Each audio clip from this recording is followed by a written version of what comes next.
Hola amigos de Logonáutica, bienvenidos a este espacio en el que hablaremos acerca de una personalidad, un concepto que escuchamos desde que estamos en la primaria. ¿Quién no recuerda hablar de Pitágoras? Estas jornadas en donde nuestros maestros de matemáticas trataban de hacernos entender y pues en el mejor de los casos tratar de aplicar el famoso teorema de Pitágoras.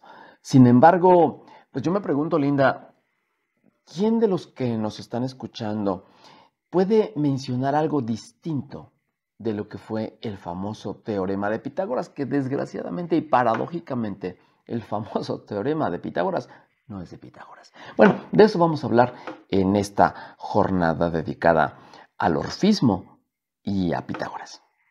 Bueno, efectivamente, para hablar de Pitágoras hay que hablar de una corriente mística considerada el orfismo, pero antes de entrar al orfismo, efectivamente Miguel Ángel acaba de mencionar que el teorema de Pitágoras no es de Pitágoras. De lo poco que sabemos de su vida es que él vivió aproximadamente en el siglo VI a.C.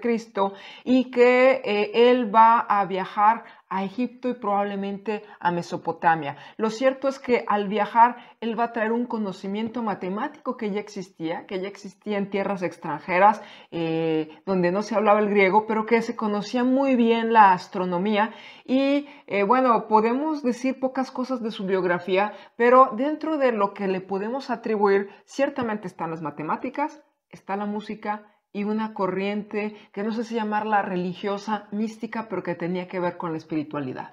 Y casualmente a Pitágoras se le conoce no nada más como un gran matemático, sin embargo, a todos los matemáticos que nos estén escuchando, pues no les tenemos muy buenas noticias porque desgraciadamente vivimos un mundo en el cual se trata de clasificar las ciencias como ciencias duras y ciencias blandas. Yo estoy totalmente en desacuerdo con esta definición porque en el fondo, en el fundamento, el sistema, la forma más prístina de entendimiento del concepto matemático no tiene nada que ver con una cuestión dura, con una cuestión rígida. Es sumamente místico. Ya sé que hablar de mística a un matemático, a un lógico, puede resultarle algo incluso agresivo. Pero desgraciada o afortunadamente así es el caso de Pitágoras, porque Pitágoras finalmente fue eso, fue un místico, fue alguien que, como menciona Linda, que se adentró en las profundidades del conocimiento egipcio, y que de ahí sacó toda una serie de conceptos, toda una serie de ideas que mucho distan de lo que hoy conocemos como la idea de matemáticas. Y si me permites, Linda, me gustaría hablar sobre la palabra propiamente de matemáticas. La gente dice, es que a mí me encantan las matemáticas porque son exactas. Bueno, ¿y qué te parece si yo te dijera que las matemáticas son místicas? Al menos en su origen. La palabra matemática o matemáticas viene de la acepción de la voz griega máthima. Máthima quiere decir lección, lo que enseña. Si vamos a cualquier libro en griego moderno hoy día, se van a encontrar ustedes con que está la máxima 1, la máxima 2, máxima 3, lección 1, lección 2, lección 3. Y entonces estamos hablando de que la mathematike o la mathematike en griego clásico quiere decir todo aquello que enseña todo. Y es que precisamente en el siglo VI antes de Cristo es cuando nos encontramos en ese momento en el cual los filósofos tratan de convertirse en eso mismo, precisamente, tratan de salirse de la égida, del abrigo, de la influencia mística. Es la ruptura del mito a logos. Y el primer intento por explicar el mundo desde un principio del arjé, de esta palabra maravillosa, el arjé, el principio, en el caso de los pitagóricos va a ser el número. Luego entonces para Pitágoras, número va a ser sinónimo de Dios. Pero quizá me estoy adelantando un poco. Sí, bueno, efectivamente los números no son vistos como la abstracción que hoy tenemos en día, son más bien números que tienen que ver con algo espiritual, con el universo, con algo sagrado. Y aquí también hay que tomar en cuenta que Pitágoras tuvo una secta. De hecho se puede hablar de Pitágoras y de los pitagóricos, incluso hay quien duda de su existencia, como también se duda de la existencia de Orfeo, que ese sí fue un personaje mitológico, pero que hubo órficos y también hubo pitagóricos. Los pitagóricos eran seguidores de este maestro, que bueno, se tienen algunos datos biográficos, pero había dos tipos de seguidores. Teníamos los acusmáticos y los matemáticos. Y en este sentido, Miguel Ángel ya explicó qué quiere decir matemáticas.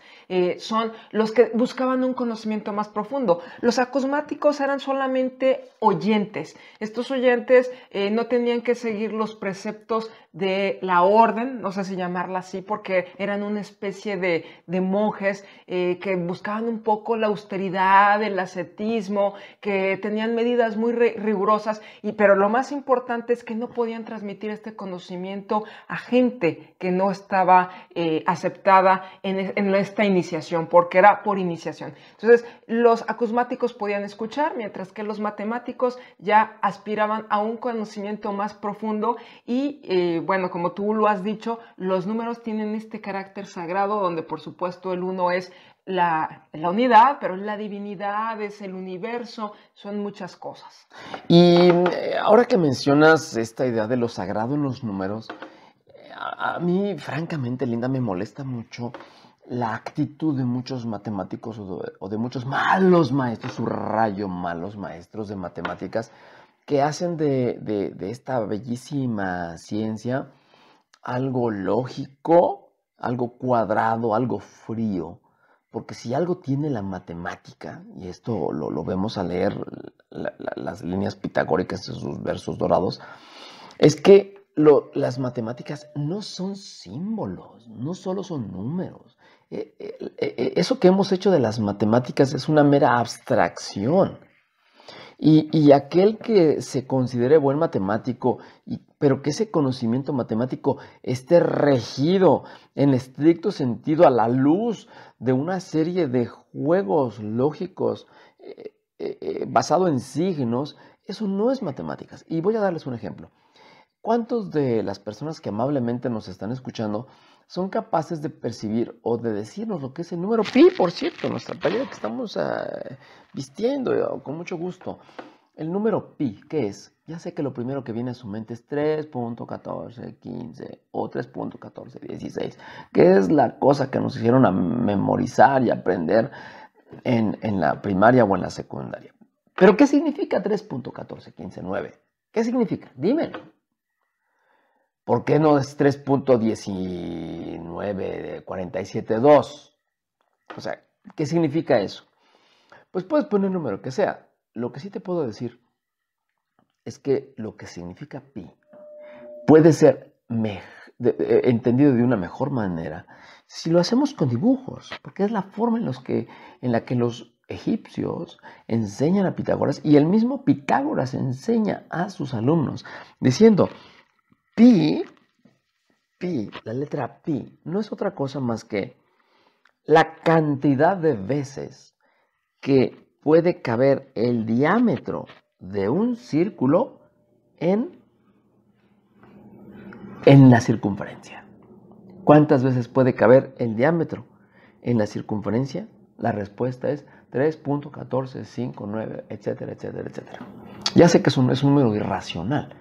Desde ese punto de vista, nuestra mente se topa en pared y no puede entenderlo. Sin embargo, si yo te digo que pi es el número de veces en la que el diámetro puede caber en la circunferencia, entonces me estás entendiendo. Y yo lo entiendo, y tú lo entiendes, y todos lo entendemos, y tiene sentido para nosotros. Y así podemos ir viajando en el tiempo. Los verdaderos matemáticos, los que desarrollan la matemática, con este sentido místico, pitagórico, no es otra cosa más que tratar de entender la forma, el constructo natural con el que fue y con el que está hecha nuestra naturaleza, al nivel que ustedes quieran. De ahí su naturaleza mística, de ahí la inercia que tiene Pitágoras para atreverse incluso a comparar a los números con dioses. Bueno, y él también manejaba muy bien, bueno, más bien los pitagóricos manejaban muy bien la famosa medida áurea, el número dorado, la divina proporción, que se puede aplicar a la música, se puede aplicar a la arquitectura, a la geometría, a muchas cuestiones donde la medida se busca una armonía, pero una armonía que no sea regular. Y otro de los terrenos donde entra Pitágoras, de hecho es considerado el padre de la música, y se cuenta una anécdota que un día él caminando por la calle empieza a escuchar los martillazos de un herrero y empieza a oír diferentes sonidos, unos más graves y unos más agudos, y ahí va a empezar a estudiar pues estos sonidos y las frecuencias que ellos manejan. Más adelante va a estudiar una cuerda, el monocordio, ¿no? Una cuerda, va a buscar proporciones matemáticas que le van a llevar a encontrar ciertas armonías musicales o ciertas notas musicales, y en la música hablaba también de esta armonía del universo, ¿no? De estas esferas que ellos concebían ya el universo como una esfera dentro de otra esfera, dentro de otra esfera, y el sonido de este universo, digamos, la Tierra al estar girando debe generar un sonido que no podemos escuchar. ¿Por qué? Porque desde que nacemos lo estamos escuchando y estamos habituados, decía él, pero que cada planeta o cada esfera tiene una frecuencia distinta, puesto que tiene una velocidad distinta, ¿no? Y bueno, a partir de esta idea que plantea Linda, nosotros podemos establecer que él mismo es un gran antecesor de pues la idea cuántica del tiempo y sobre todo de las posturas pues modernas, en el sentido del origen de todo lo que somos, del universo, porque él hablaba precisamente del caos y decía, todo está contenido en un caos. Cuando digo caos, quizá podamos pensar en algo negativo. Sin embargo, para Pitágoras no solo era negativo, sino que era lo que podía contener todo. Cuando hablamos del sonido, y sobre todo cuando hablamos de las esferas, en alguna ocasión tuve la oportunidad de platicar con un físico, y yo le preguntaba esto, es decir, es que los planetas emiten sonido. Así lo dijo Pitágoras. Es decir, la música de las esferas, decía él. Cuando los planetas giran, están emitiendo sonido. Y entonces él, de una forma muy puntual y muy acertada, por cierto, dice, no es posible eso, Miguel, permíteme hacerte un comentario que puede sonar muy desconcertante, y es que el sonido no puede existir en el universo. ¿Y por qué no? Porque todos sabemos que el sonido requiere, y la luz también, requiere un medio para poder manifestarse. Pero como es sabido por todos, hasta el día de hoy, no sabemos de qué está compuesto el universo. Es decir, el universo está compuesto, el 90% del universo o 99% del universo es vacío. Y no sabemos de qué está hecho. O sea, es una de las grandes incógnitas. Al estar vacío, entonces no puede, el movimiento de las esferas no puede manifestarse. Eso lo sabemos hoy con la física moderna y con todos los implementos tecnológicos que nos permiten conocerlo. Lo interesante es que Pitágoras no se equivocó, porque Pitágoras dijo, efectivamente, la música que generan el vibrar de los planetas es lo que él se le conoce como la música de las esferas. Y cuando ustedes lo ven en los libros, seguramente piensan, la música de las esferas. ¿Y cómo sonará Júpiter? ¿Y cómo sonará Marte? ¿Y cómo sonará la Tierra? Seguramente son sonidos pues diferentes y muy agradables, etc. Bueno, la buena o la mala noticia, o la noticia desconcertante, es que los planetas y en general la música de las esferas es el silencio. Bueno, esto es contrario a lo que él afirmaba, sin embargo, siempre está presente la idea de armonía, y él va a hacer mucho énfasis en que la armonía pues es finalmente una convivencia de opuestos, ¿no? Donde los logras, valga la redundancia, armonizar, donde los haces relacionarse de una forma natural. Y bueno, esto lo podemos trasladar matemáticamente, pero también él hablaba de relaciones. Me gustaría también mencionar una cuestión en la que estuvo él involucrado socialmente. Pitágoras se le atribuye que, o los pitagóricos, que se metieron también en problemas políticos, no porque ellos estuvieran buscando un cargo público ni nada de eso. Lo que pasa es que cada que una de las personas se acercaba a entrar a la orden, era una especie, bueno, ya lo dijimos, que era un grupo de iniciados, donde una vez que eran aceptados, todo era público. Él buscaba el bien común, la convivencia. Si Miguel Ángel entraba en este momento al grupo pitagórico, toda su hacienda, toda su herencia era parte del grupo y todos iban a usarla de la forma que consideraban que era la mejor para todos. Yo podía disponer de eso, o él podía disponer de mi riqueza. Claro, también hay otra cosa, pensarán, bueno, las mujeres no tenían espacio en estos lugares. No, en el caso de los pitagóricos se cree, bajo algunos autores, que sí, que incluso había varias mujeres dedicadas a este ambiente místico matemático, pero esto ocasionaba problemas sociales. ¿Por qué? Porque los padres de aquellos que ingresaban a la orden pitagórica, pues les molestaba que ese dinero se usara en eso, y también por ahí son los cambios que se está pasando de la oligarquía a la democracia, y esto, bueno, ocasiona malestar. Me voy a adelantar un poco porque ahorita viene al caso.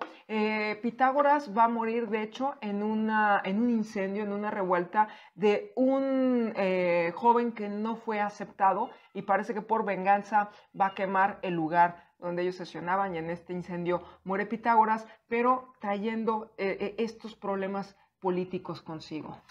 Y cuando él muere, ustedes seguramente pensarán, bueno, fue una cuestión muy triste, etcétera. Sin embargo, los pitagóricos asumían, y esto lo podemos ver o asumir también de la creencia o del estudio pitagórico que él realizó en el Antiguo Egipto, en donde hablaba precisamente de esa migración del alma. Los pitagóricos, al ser conscientes de que el número es algo infinito, ellos sabían que su alma, y cuando hablamos del alma no estamos hablando del alma bajo la concepción judio-cristiana, sino que cuando hablamos de alma estamos hablando, y esto lo establece Platón más adelante, es esa personalidad, esto que hace que tú seas, que estés ahí. Y bueno, él también hablaba del soma sema, ¿no? No, eso viene un poquito más adelante. El soma sema es un poquito más tarde. No, pero se habla de esta dualidad, cuerpo y alma, que no es una idea originaria de los pitagóricos, sino más bien de los órficos. Y aquí muy rápidamente me voy a meter a la mitología.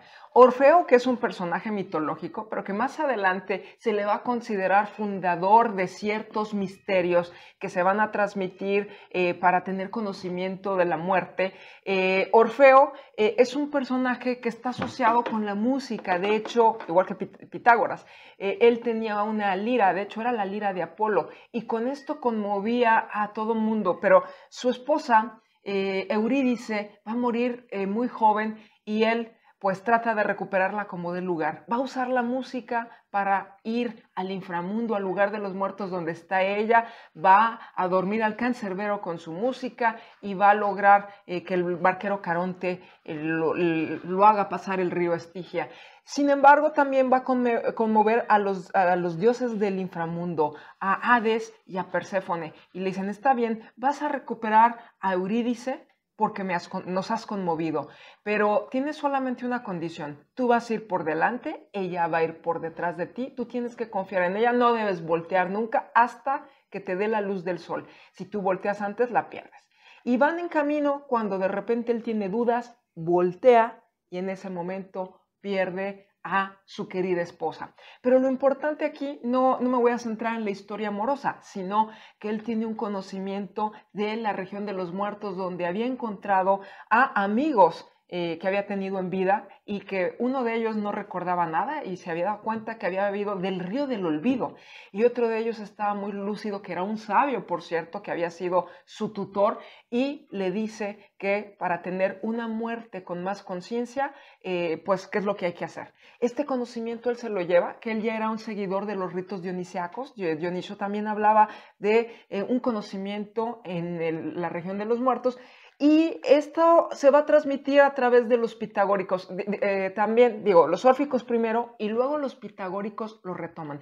Esta idea del alma y a su vez de la transmigración de las almas. Van a creer en la metempsicosis. No sé si tú quieras mencionar un poquito. Sí, bueno, esto. Y la idea de esta transmigración definitivamente podemos saber, como alguna vez Heidegger decía, que la filosofía griega no es otra cosa más que algunas son gotas de la filosofía de la India, de Egipto, de Mesopotamia.